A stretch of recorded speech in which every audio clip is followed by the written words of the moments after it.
இன்றைய தேவ வார்த்தை யோபு 33 அதிகாரம் 14வது வசனம்.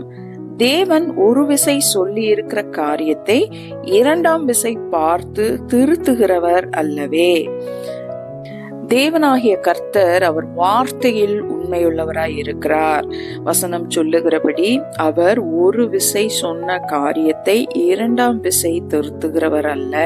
நம் வாழ்க்கையில் அவர் கட்டளையிட்ட வாக்குகள், வாக்குத்தத்தங்கள் எல்லாம் அதை அப்படியே செய்ய அவர் வல்லவராயிருக்கிறார். அதை மீண்டும் மீண்டும் மாற்றுகிறவர் அல்ல. அவருடைய வாக்குத்தத்தங்கள் எல்லாம் கிறிஸ்து இயேசுவுக்குள் ஆம் என்றும் ஆமீன் என்றும் இருக்கிறது என்று வேதம் சொல்லுகிறது.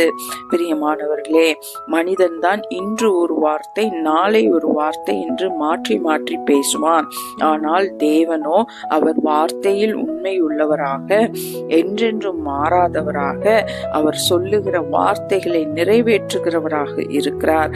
ஆகவே தேவனுடைய வாக்குத்தத்தங்கள் உங்கள் வாழ்க்கையில் என்னென்ன தேவன் கட்டளையிட்டாரோ அதை மாற்றாமல் திருத்தாமல் அதை அப்படியே உங்களுக்கு தேவன் செய்ய வல்லவராய் இருக்கிறார். ஏனென்றால் அவர் வார்த்தையில் உண்மையுள்ளவரும் வல்லமையுள்ளவரும் வாக்கு மாறாதவருமாய் இருக்கிறார். ஆமென்.